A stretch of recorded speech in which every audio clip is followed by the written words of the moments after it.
السلام علیکم ورحمۃ اللہ وبرکاتہ۔ الحمد للہ کفا وسلام علی عبادہ الذین اصطفیٰ، اما بعد فاعوذ باللہ من الشیطان الرجیم ببرکتہ بسم اللہ الرحمن الرحیم۔ الا ان اولیاء اللہ لا خوف علیہم ولا هم یحزنون۔ آمنت باللہ صدق اللہ المولانا العظیم وصدق بلغنا رسولہ النبی الامین المبین المعین المتین الکریم، ونحن علی ذلک لمن الشاہدین والشاکرین والذاکرین والعابدین والمطمعین والحمد للہ رب العالمین۔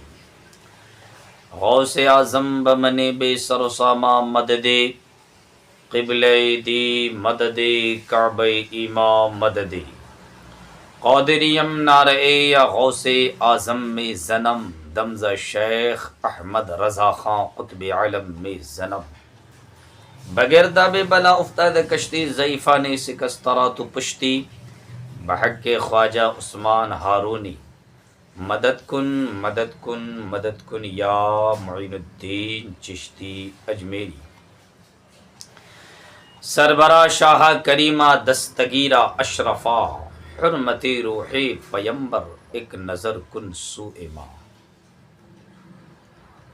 حضرات گرامی وقار، میں سمجھتا ہوں کہ جہاں تک یہ میرا ویڈیو لوگ سنیں گے اور سننے کے بعد مجھے یقین ہے کہ آپ اگر غور سے سنیں گے تو دوسرے دوست احباب تک ضرور شیئر کریں گے۔ میں آج اللہ کے محبوب، اللہ کے مقرب، اللہ کے دوست، اللہ کے ولیوں کے بارے میں چند باتیں میں آپ حضرات کے گوش و گزار کرنا چاہتا ہوں۔ میں امید کرتا ہوں کہ آپ بغور سنیں گے اور سننے کے بعد اپنے دوست احباب تک اس ویڈیو کو شیئر کر کے ضرور ان کو اللہ والوں کے بارے میں سنائیں گے کہ اللہ والوں کا مقام و مرتبہ کیا ہے اور لوگ غلط فہمی کے شکار ہیں۔ دیکھیے، اللہ تبارک و تعالی قرآن مجید و فرقان حمید میں صاف صاف اعلان فرما رہا ہے، الا ان اولیاء اللہ لا خوف علیہم ولا هم یحزنون۔ جو اللہ کے ولی ہوتے ہیں نہ انہیں کوئی خوف ہوتا ہے، نہ کوئی غم ہوتا ہے، نہ کوئی حزن و ملال ہوتا ہے۔ خدا کے فضل سے ہم پر ہے سایہ غوث اعظم کا۔ کتنے خوش نصیب ہیں وہ لوگ جو اللہ والوں کے دامن سے وابستہ ہے۔ خدا کے فضل سے ہم پر ہے سایہ غوث اعظم کا، ہمیں دونوں جہاں میں ہے سہارا غوث اعظم کا۔ ہماری لاج کس کے ہاتھ ہے، بغداد والے کی مصیبت ٹال دینا کام کس کا، غوث اعظم کا۔ اللہ کی عطا سے اللہ نے ان کو وہ پاور عطا کیا ہے، وہ طاقت دیا ہے کہ اللہ کے ولی ہمیں عطا کرتے ہیں، دیتے ہیں رب کی عطا سے۔ چونکہ اللہ کے ولی اللہ کے دوست ہوتے ہیں۔ اللہ کے ولی ہیں کون؟ ذرا آپ کو غور سے سننا ہے۔ اللہ کے ولی حضور غوث اعظم رضی اللہ تعالی عنہ تمام ولیوں کے سردار ہیں۔ حضور خواجہ غریب نواز ہندوستان کے بادشاہ ہیں۔ حضور اعلیٰ حضرت عظیم المرتبت امام عشق و محبت الشاہ امام احمد رضا خان فاضل بریلوی علیہ رحمت و رضوان کا احسان ہم پر کم نہیں ہے۔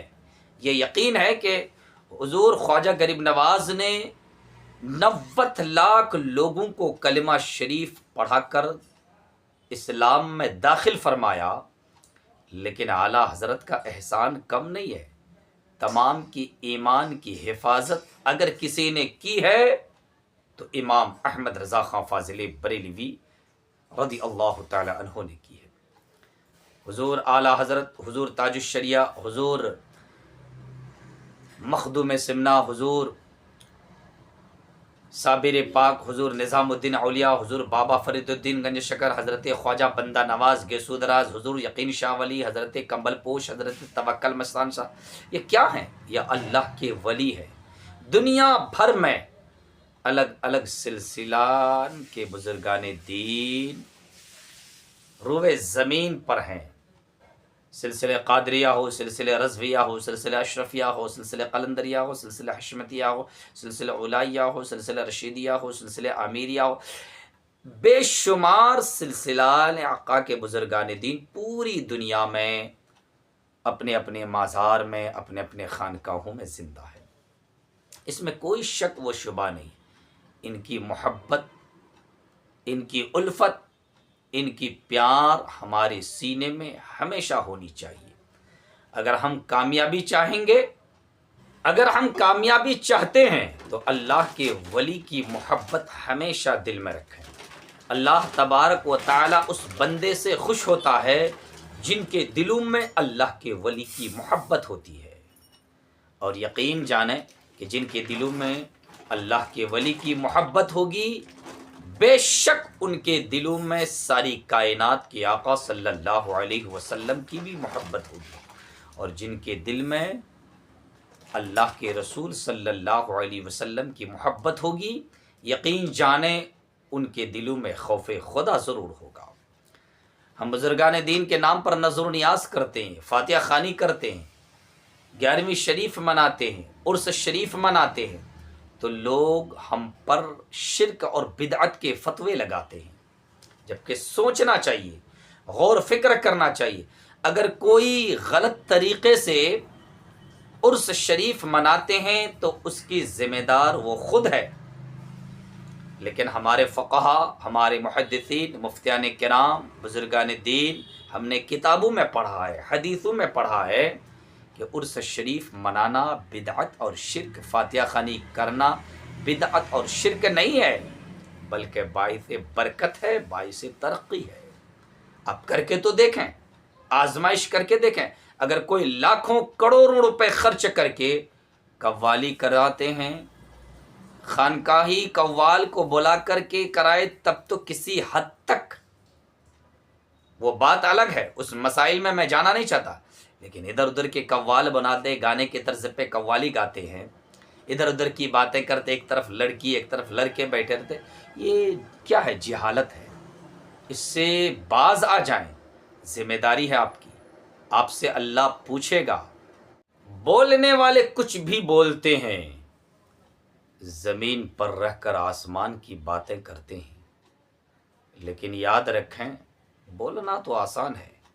دیکھیے اللہ کے ولی کا آپ عرس شریف مناتے ہیں، بہت قابل مبارکباد ہیں۔ درگاہ شریف کے جو بھی ذمہ داران رہتے ہیں، میں آپ سے گزارش کرتا ہوں، اپیل کرتا ہوں، ریکویسٹ کرتا ہوں کہ آپ عرس شریف منائیں، لیکن ہاں علماء کرام کو بلوا کر بیان کروائے نا، علماء کرام کو بلوا کر پروگرام کرائیں، لنگر عام کا اہتمام کریں، غربا مساکین کو کھانا کھلائیں، غریب لڑکیاں محلے میں، گاؤں میں، شہر میں ہیں، ان کی شادیاں کرائیں، غریب بچوں کے اسکول کے فیس دینے کی کوشش کریں، یا غریب بچے ہیں کوئی کمانے والے نہیں ہے، ان کے گھروں میں راشن وغیرہ کے پیکیج بھیجیں، بچوں کے ختنہ کرائیں۔ یہ طریقہ اپنائے نا۔ ایک ایک قوالوں کو 2-2 لاکھ 4-4 لاکھ روپیہ آپ لگا کر قوالی کراتے ہیں۔ اس سے ہمیں آپ سے جھگڑے کرنے کی باتیں میں نہیں کر رہا ہوں، آپ سے میں ریکویسٹ کر رہا ہوں، بھائی سوچیں۔ لوگ اللہ کے ولی کی زیارت کے لیے آتے ہیں، 100 روپیہ 50 روپے ڈبے میں ڈالتے ہیں، اور اس پیسے کو ہم کس طریقے سے استعمال کرتے ہیں، کیا اللہ کے ہاں پوچھ نہیں ہے؟ اللہ پوچھے گا۔ وقتی طور پر میری باتوں سے آپ کو تکلیف ضرور ہوگی، لیکن میں معذرت چاہتا ہوں، اللہ پوچھے گا کہ اللہ کے ولی کے نام پر تم نے عرس شریف منایا، اور صرف خرافات، جہالتیں، بڑے بڑے قوالوں کو بلوا کر آپ نے لاکھوں کروڑوں خرچ کیا، اس سے کیا فائدہ ہوا؟ سوچیں۔